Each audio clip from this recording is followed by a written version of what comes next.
Salam aleykum. Aleyküm salam qardaş, necəsən? Axşamınız xeyir olsun. Çox sağ ol. Siz necəsiniz?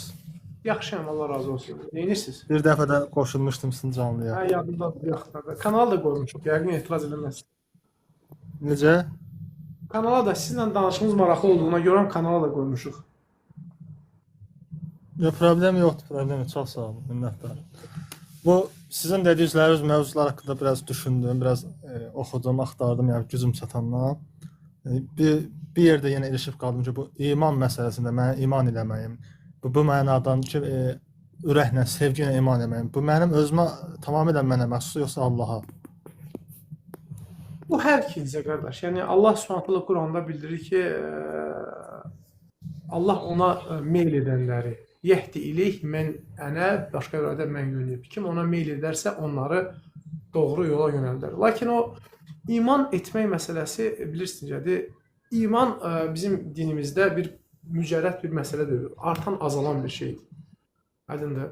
Yəni ona görə insan ola bilər ki, böyük dağ boyda bir imanla girsin İslama, həvəslə, entuziazmla, aydındır.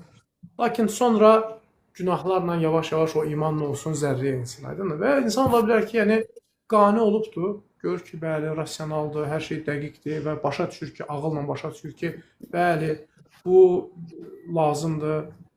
Daxil olur və sonra araşdırma ilə, zəka ilə, disiplina ilə, aydın dərzim, disiplina ilə, yəni təhsil motivasiya məsələsi deyil, disiplina məsələsi təbii ki, onunla artıq yəni daha yüksək bir dərəcəyə çatır. Və daim insanın hidayətə ehtiyacı var. Hidayətin də iki növ var. Hidayət, irşad hidayəti var. İrşad hidayəti o nədir? Yəni yönəlmək, öyrənmək aydındır. Bir də müvəffəqiyyət hidayəti var. Yəni Allahın müvəffəqiyyəti. Çünki yüzlərlə insan, misal üçün də görsən də və onun bir şeylə başa düşməsi ki, Allahın dinində möminlər dərəcələrdir və onların son məskinləri də dərəcələrlə olacaq. Yəni insanın bir məsələni bilməsi hələ onun o məsələni əməl etməsi demək deyil. İnsanın bir məsələni bilməsi hələ ona müxalif olmayacağı da demək deyil. Ona görə də biz bilirsiniz necədir? İslam dini ağla hörmət verən və ona dəqiq hüdudlar verən həmçinin və onu optimallaşdıran bir mexanizm bizə sunur və İslam dinində hisslər dəlillərə tabedir. Aydındır? Dəlillərə tabedir və daha çox disiplina dinidir. Disiplina dinidir. Aydındır? Yəni belə deyək də mən göydən bir dənə ildırım çaxacaq, orada Allah yazılacaq, mən bunu görəndə dəhşət qeyri-adi belə iman gətirəcəm. Belə bir şey yoxdur. Anladın mı? Məsələn, özümdən deyim sənə, mənə... Buyurun, narahat. Hə, üzr istəyirəm, mənə dəvət edəndə dostlarım, mən sadəcə dedilər ki, adı nədir, gedək məscidə, mən dedim ki, gedərik, dedilər ki, Ramazanda söz verirsən gedəcəyik, yaxın dostlarım idi, adətində söz verdiyimin üstündə durmağa çalışıram, Ramazan ayında gəldi xatırlatdılar ki, bəli, artıq Ramazanda söz vermişdim, dedim gedək. Getdim, yəni təbii ki, ümumiyyətlə artıq İslamı meylənmişdim, qəbul edirdim, amma İslamda deyildim. Dedim, mən həm də müsəlmanam, yəni girdim məscidə, təravih vaxtında da nəfsimə də biraz ağır gəldi, qeyri-adi gəldi ki, və bu şeydir, nədir bu? Və bir müddətdən sonra da heç araşdırmadım, oxumadım, yəni öz inersiyasından buraxdım, öz sürətinə buraxdım və get-get azaldı. Lakin sonra azalandan sonra gördüm ki, yəni qəlbimdə sıxıntılar var, qəlbimdə sıxıntılar var və dedim ki, yəni bu bilsən qəlbdə olan təzaddır da, araşdırmalıyam, oxumalıyam. Sonra araşdırıb oxuduqca, düşündükcə və əməl elədikcə gördüm ki, artıq yəni daha sürətli. Aydın dərzim. Ona görə belə emosional bir giriş İslama, emosional bir iman gətirmək bu belə deyək də, bəzən Allah müəyyən insanları seçir. Heç görürsən ki, güclü araşdırmır, oxumur, eləmir. Amma lakin onun qəlbinə yəqinlik verir. Çünki Allah bilir ki, bu araşdırmayacaq da. Bunlar zaten azal-azal gedəcək, o elə yuxarıdan başlasın, aydındır. Bəzən də nə olur? Allah insana verir, yəni hidayət, qane olur və ondan sonra onun cəhdlərinə görə, çalışmağına görə onu müvəffəq edir öyrənməyə və əməl etməyə. Aydın oldu mu əziz? Aydındır, bax, mən istər məndə, istərsə mən tanıdığım digər mömin qardaşlarda belə bir şey olub, bizdə əvvəlsən təqlidi iman olub, gözümüzü açmışıq ailədə, mühitdə, İslamla böyümüşük. Onda bir sevgi var idi, ibadətlərə, itaətlərə çox gözəl də içəri daxildən gəldi, emosional bağlılıq var idi. Amma sən sonradan oxuduqca daha istədim ki, dərindən öyrənək, daha istədim ki, bir elmimiz olsun. Bir tərsinə oldu, düşündüyümüz kimi olmadı. İndi itaət edirik, elhamdülillah, ibadəti bacardığımız qədər, amma əvvəl kimi sevgi yoxdur, qərarlılıq yoxdur, disiplin yoxdur. Burada indi iman zəifləyibmi, yoxsa Allahın hidayətini Bəli, çəkilir, iman onu zəifləyib. dəqiqləşdirə bilmirik. Yox. İmanın zəiflənməsi yəni təbii bir haldır. əziz. İmanın zəiflənməsi ona görə paltar kimidir. İman paltar Peyğəmbər sallallahu əleyhi və səlləm imanı köhnə paltar kimi köhnəlməsi barəsində danışırdı. Aydındır? Ona görə də sahabelər nə edirlər? Həftədə bir dəfə deyirlər ki, gəlin oturaq. Məsələn, Abdullah ibn Ömərdən gəlir ki, bir saat iman edək. Yəni bir saat danışaq, müzakirə eləyək, aydındır? Dərdləşək. Bu zaman insan imanının qalxdığını görür. Və müəyyən bir təzə bir şey öyrənək, onu tətbiq eləyək. Aydınlıq xüsusilə tətbiq elədikdə. Məsəl üçün insan bəzi insanlar hər şeyə çox nəzəri yanaşmağa çalışırlar. Amma İslam dini isə çox nəzərliyi yox, əslində praktikliyi sevir. Məsəl üçün bir insan otursun saatlarla sədəqənin fəzilətləri barəsində oxusun da, düzdür?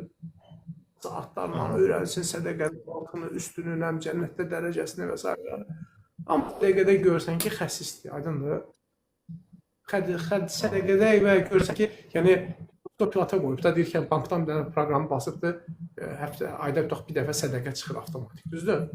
Amma təbii ki, bu o sədəqənin o ləzzətini yəni hiss eləmir. Amma o sədəqəni sən götür, aydındır, get bir yoxsul ailəyə, bir yetim ailəyə, aydındır, və o sədəqəni verib də yetimin başına sığal çək.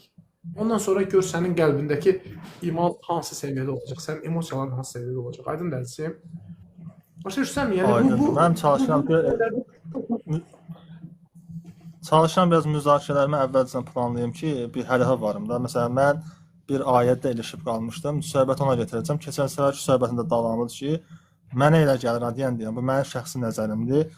Ola bilər ki, səhv edirəm. Mənə elə gəlir ki, bu Quranda bir ayə var idi ki, nəfsində özünə Allah hesab edənləri gördünmü? Səhv eləmirəmsə belə bir ayədir. Burada mən nəfsi ağıl kimi təsvir elədim. Çünki niyə görə bu şeylər məndə bu imanın zəifləməyə sırf oxumaqdan sonra oldu. Elə bilirəm ki, mən o gün də dedim ki, ağlı üstün görürəm. Halbuki sünnəyə görə vəhiy üstün olmalıdır. Amma mən ağlıma batmayanda o şeyi rahatlıqla inkar edə bilirəm. Bu halda elə bir ayəni mən özlərimə ötürdüm. Şimdi mən burada ağlı özümə necə deyim, üstün gördüm yoxsa Allah kimi, yəni şirk qoşdummu yoxsa yox? Orada necədir əzizim? O ümumiyyətlə o ayəni başa düşmüsən, o ayə iki yerdə keçir. Birinci ərayətə mən təxədə iləhu havahu. Bu ayədir. Yəni bu ayə ikinci əfərayətə mən təxədə iləhu havahu və adalləhullah alə ilmi. Və xatəm alə səm'ihi və qalbihi və cələ bəsər qişəb. Məşhur ayədir bu. Yəni bu ayə, yəni elə orada da ayənin təfsirində orada bir hissəsi var. Məsəl üçün alə ilmin. Deyir, o kəsi gördün ki, o kəsi görmədinmi ki, yəni gördün ki, əslində mənası orada tənbih edir də.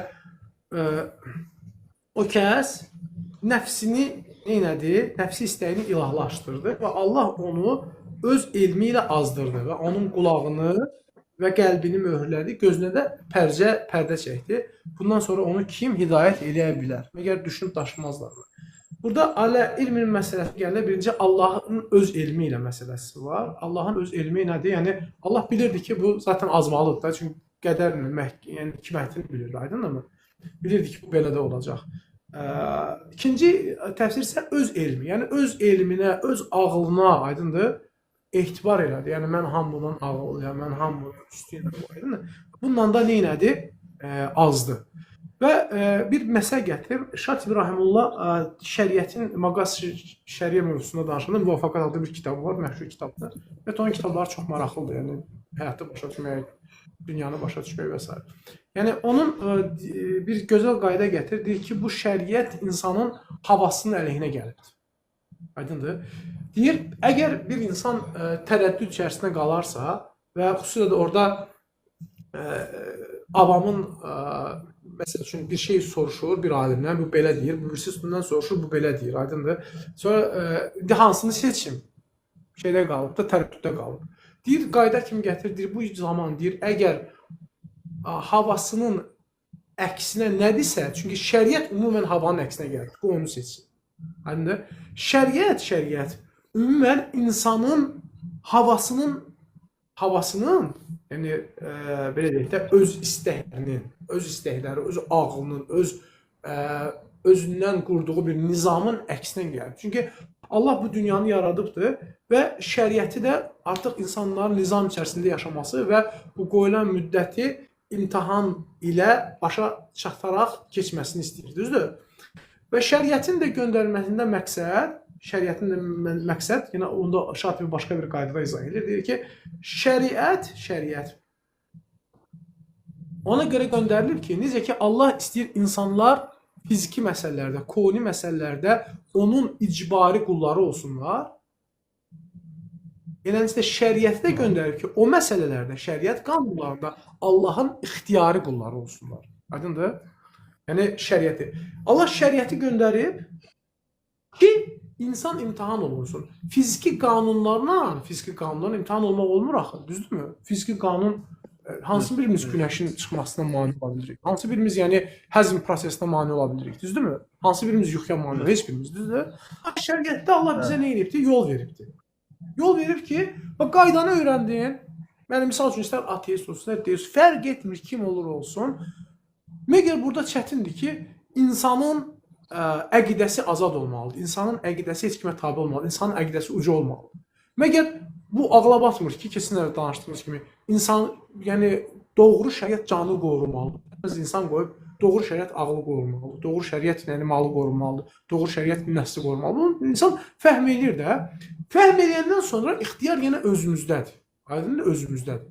Amma bu zaman iki şey baş verə bilər. Birincisi, ağılla oxuyursan, rasional qəbul edirsən və ağılla bunu izləyirsən və iman da buna kömək edir. İkincisi nədir? Sənin özün bir şeyin var, standartın var, havan var. Hardan götürmüsən? Heç hardan. Başa düşdünmü? Hardan? Televizorda gördüm. Biti mənə bunu dedi. Aydındır.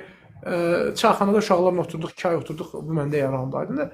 Və şəriət nə edir? Şəriət əksində bu ikinci yol.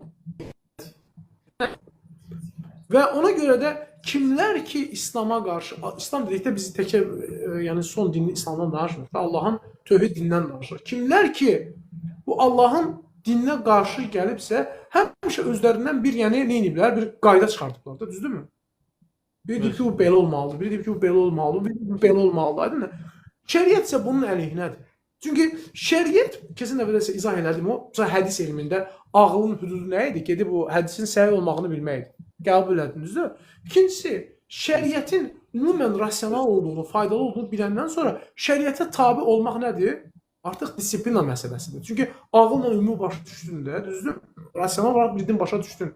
Düzdür? Məsəl üçün, misal gətirək də, gəl misalla danışıq, gətirək olmasın.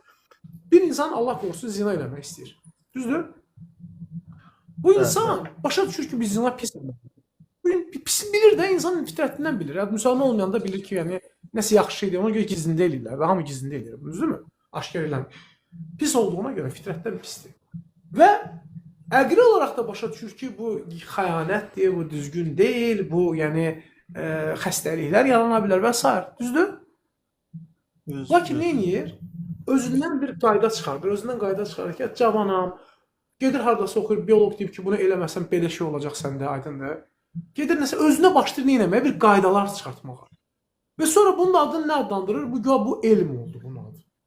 Aydın, məsələn, bayaqki gənc kimi girib, şəriətə qarşı gəlmək üçün təkamülü başa düşüb. 3-4 dənə sual verib təkamülü bilmirəm.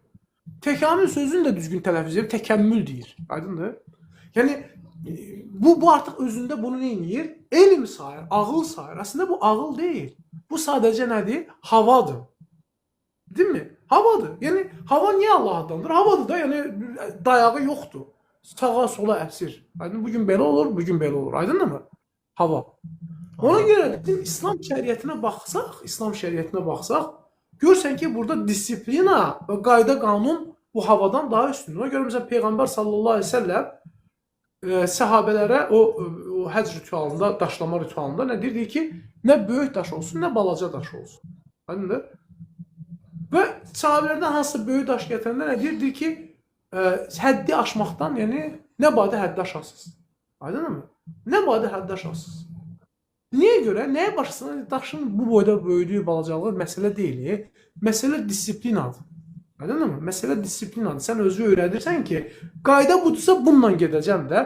Yəni, sən Peyğəmbərin bütün şəriətini qəbul edin, bir dənə bu daş məsələsində şübhə yarandı səndə. Başa düşdün? Ola bilsin ki, bunu başa düşməyəsən, sənə, amma budur da, qaydası budur. Amma indi biri gəlib desə ki, bu böyük daş daha yaxşı fırlanır, daha möhkəm dəyir. Misal üçün, nəsə çıxartdı da özündən. Bildinmi? Məsələ daş məsələsi deyil, məsələ disiplina məsələsidir. Aydın da əzizim. Ona görə də hava, o ayədəki şey yoxdur. Yəni, o kəs ki, havasını ilah götürdü. Niyə ilah götürdü? Özünü bəyəndi. Aydın da, öz nəticəsindən razı qaldı. Ona görə də o ayənin davamında, yəni, adalləhullah alə ilmin. Allah da neynədir? Allah da onun adalləhullah alə ilmin bir təfsirdə öz elmi ilə, ikinci təfsirdə, ikinci mənada, ikisi də sabitdir. Yəni, Quranda qayda var ki, iki məna bir-birinə zidd deyilsə, ikisi də sanki iki ayə kimi nə olur? Qəbul olunur. Aydın mı? Onun elminlə, yəni, aydın mı? Ona görə də buradan da İbn Qayyim Rahimullah bir gözəl qayda çıxardır. Deyir ki, kim Allaha, misal gətirin, çox gözəl bir misal gətirəcəm. Deyir ki, kim Allaha nə ilə qarşı çıxırsa, Allah onu neyir? Həmin şeylə zəll edir. Bunun ümumi şəriətdə qaydanın adı odur ki, əl-cəzə min cinsil əməl. Yəni, cəza, mükafat və ya cəza əməlin cinsindəndir. Yəni, ona görə də, misal üçün, Firon neynədir? Çayın üstündə dayandı, deyir, görmürsünüz, bu çaylar mənim arxımdan axır. Allah neynədir? Çayı, dənizi onun üzərindən keçirdi. Aydın mı? Və iblis məsələsini gətirir. İblis məsələsini və orada da fəlsəfəçilərə gətirir. Bir baxın, deyir, o fəlsəfəçilər ki, ağıllarını şəriətdən üstün tuturlar. Axırda onların gəldikləri nəticələrə baxın, çoxu zındıq kimi öldü. Aydındır, çoxu bir nəticə də göstərmədi. Çoxu İslam, yəni, zəlil oldu, yetdi. Axırda nə edədilər? Buxarinin kitabımız qarlarının üstünə qoydular ki, yəni biz Bəsrə qarlarının nədir? Əqidəsində öldürük. Və bunu iblisi orada misal gətirir. Yəni, iblisi misal gətirir, bu deməli, Əs-Savaiq el-Mursilə kitabının 4-cü, 6-cı cildində yazılmış bir hissədir. Və həmçinin İlam-ül Muvaqqiyin əsərində də olmalıdır. Deməli, nə gətirir? İblis neynədir? İblis Allaha niyə qarşı gəldi? Qarşı gələndə bir iddiası vardı, argumenti vardı. Hə, öz rəyini üstün göstərir. Düzdür, bax, eyni məsələdir. Yəni, və ağınla, havasıyla Allaha qarşı çıxanlardan biri təkəbbürlənib, böbürlənib, yəni, qarşı çıxanlardan birincisi kim idi? İblis idi. Nə dedi? Dedi ki, mən ona səcdə edən deyiləm, mənasını deyiləm, bir neçə ayələrdə gəlibdir. Xələqdən minlər, məni oddan, onu isə torpaqdan yaratmışsan, düzdürmü? Müqayisə edir. Bu argumentindən ona qədər. Müqayisə edir, qiyas edir də, ağılda, havasını, aydındır. Amma Allah onun səhv olduğunu göstərdi. Necə göstərdi? Çox mühüm faydadır. Həddindən artıq mühüm faydadır. Allah Adəmi torpaqdan yaratmışdı, düzdür? Allah neyinədir? Göstərdi ki, sən o hansı ünsürlə, yəni özünə meyar seçdiyin ünsür var idi, maddə. O maddə səni yanıltdı. Çünki od sürətlidir. Od yandırandır. Od sabit deyil. Torpaq sənədir. Torpaq sabitdir. Mümbitdir. Ora atılan oradan neyinir? Geri çıxır. Düzdürmü? O torpağın üstündə daha sabit olur. Ona görə də Adəm Əleyhissalam neynədi? Bu xətasından sonra tövbə elədi. İblis neynədi? Əksinə körpüləri lap yandırdı. Körpülər yandırdı, lap pis elədi. Düzdürmü? Və Allah neynədi? Onu həmin elminlə azdırdı. Başa düşdünüz mü? Amma halbuki doğrudan sağlam, səlis, məntiqlə fikirləşsəydi görəcəyik ki, torpaq ondan daha üstündür. Torpaq ondan üstündür. Aydın oldu əzizim. İnsanın da halı buna oxşur əzizim. İnsanın da halı buna oxşur. Ona görə də insan araşdıranda, ona görə Allah Subhanahu Quranda nə deyir? Fəsəl əhlə zikrin kuntum la ta'lamun. Bilmirsinizsə zikr əhlinə, elm əhlindən soruşun. Ona görə də Peyğəmbər sallallahu əleyhi və səlləm hədis var, mənası odur ki, niyə soruşmurlar?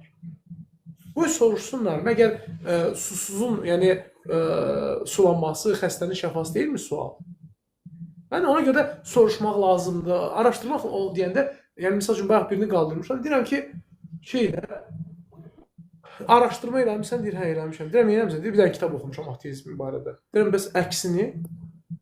Deyir, yox, nə oxuram? Deyir, gülünc. Deyirəm, o gülünc meyarını kim qoyubdur? Aydın mı? İnsan nədir? İnsan artıq nə edir? O, sən dediyin ayə yoxdur, o ayə artıq və bir dənə fikir verin əzizim. Bizim yəni qeybə imanlarımızdan iman etməyimizin əsas səbəblərindən biri bilirsən nədir? Ən bir əqli səbəblərindən biri bilirsən nədir? Biz görürük ki, bu Allahın bu ayəsi var ya. Bu ayədə düzdür. Amma o ayənin ümumuna nə qədər müxtəlif növlər girir. Və çox insan da elə məhz bu qapıdan azır. O iblisin misalını Allah ona görə gətirdi. Çox insanların azmağı nədir? Bəli, yəni çox sual vermək, həlak eləmək məsələsi də bunun bir qoludur. Lakin öyrənmək üçün sual yox, yəni azmaq üçün sual verirəm. Yəni şübhə salmaq üçün sual verirəm. Yəni fikir verirsiniz əzizim. Gör nə qədər oxşardır. Yəni sadəcə bir Allahın orada qoyduğu misal var ya, o misal.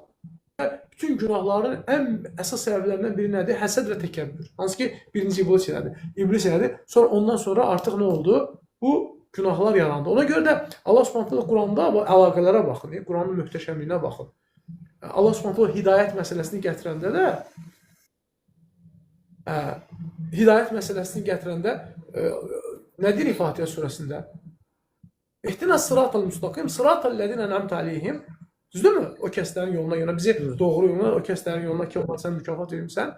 Qeyril məğdubi aleyhim vələddalin. Düzdür? Qeyril məğdubi kimdir?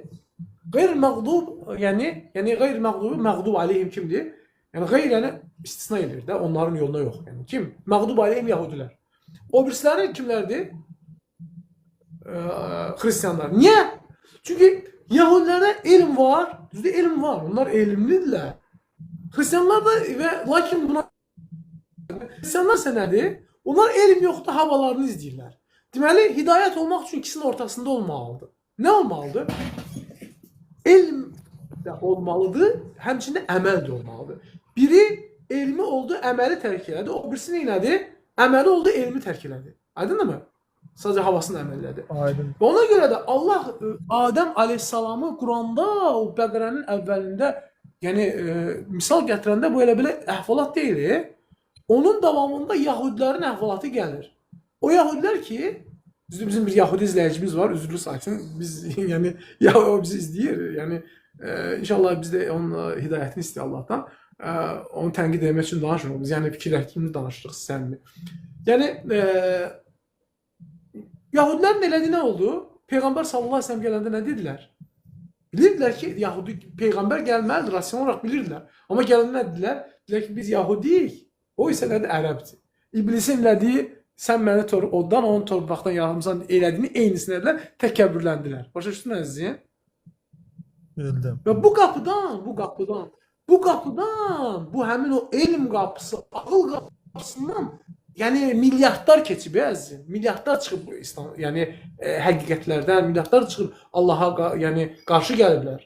Bildinmi əzizim? Yəni sənə mən misallarla gətirdim və oradan-buradan misallarla gətirdim və görürsən ki, dinimiz necə gözəldir, əlaqəlidir bir-birindən. Yəni elə bir şeydir də, yəni alqoritmdir. Yəni. Buradan bura getdi, buradan bura getdi, buradan bura getdi. Ona görə də bu məsələ sən dediyin doğrudur. Yəni insan ona görə də nə öyrənməlidir? Həmişə ona fayda verəcək elm öyrənməlidir. Fayda verəcək elmi. Aydınmı? Yəni misal üçün bir insan özünün də həddlərini bilməlidir. Bəli əzizim. Yenə deyirəm, mən bunu deyim, o mənə xoşuma gəlmir və yaxud mən namazı qıla bilmirəm, ona görə bəhanə axtaram kimi eləmirəm. Mən sadəcə istəyirəm ki, ürəkdən olsun. Mən onun üçün çabalayıram, yenə də olmur. Nəysə, hansı bir şəriət hökmündən uzaqlaşmaq fikrim yoxdur. Əksinə istəyirəm ki, onu ürəklə eləyim. Onu necə deyirlər, sirlərinə vaqif olun. O normaldır. Mən başa düşürəm, o normaldır. Mən ümumi sənə tövsiyələr eləyim əzizim. Birincisi, əgər günahlar varsa onları tərk elə. Günahlar Allahla insan arasında durur. Bu mütləq. Yəni hətta namaz qılsan belə günah qəlbi qaralır. Bu birinci tövsiyəmdir əzizim. İkincisi, əməllərə, xüsusilə müstəhəb əməllərə, yəni daha şey olur, yəni həris olur. Üçüncüsü, dua ilə əzizim, dua. Təhcə ondan olur. Ən böyük ibadət duadır.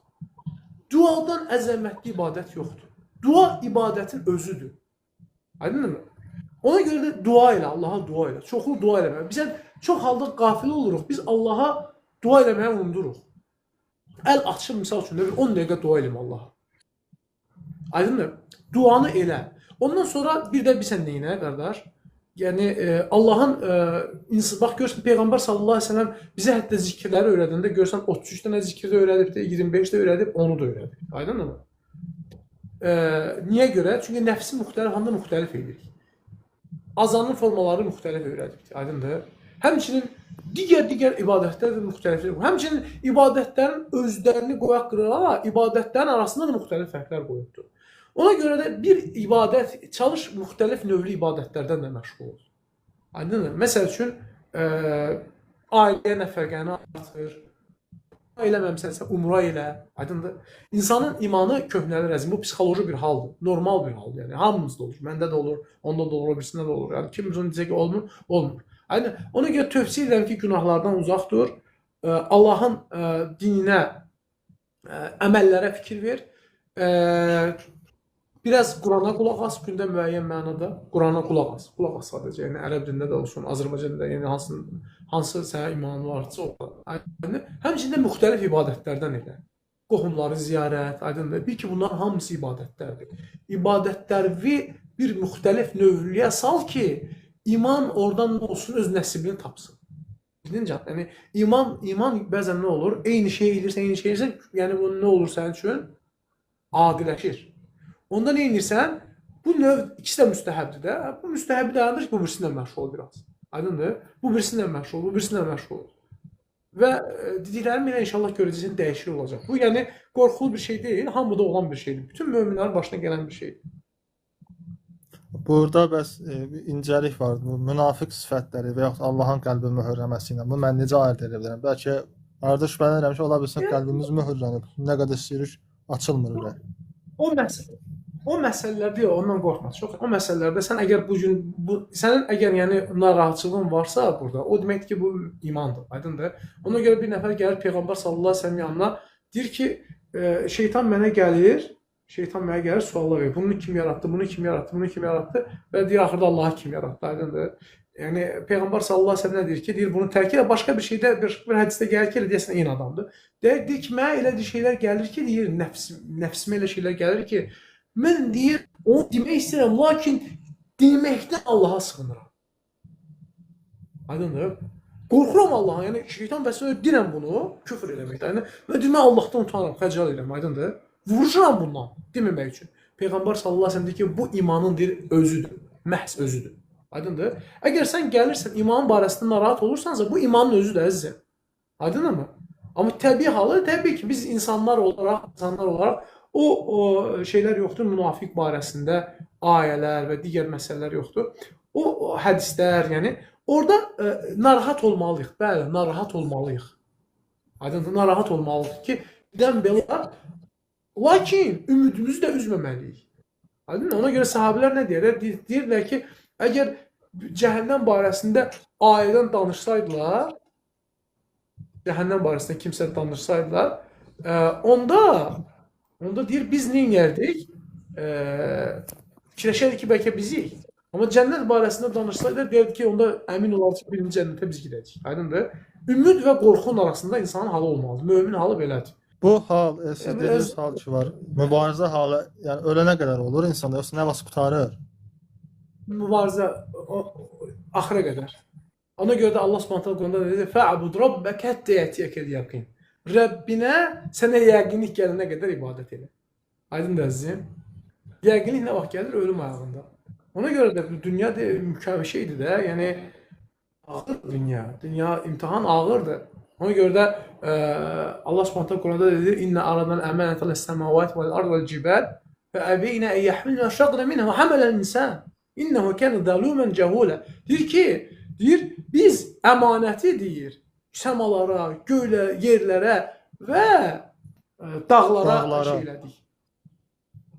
Ərz elədik, deyir. Qorxdular, götürmək istəmədilər və deyir, insan deyir, onu götürdü, deyir.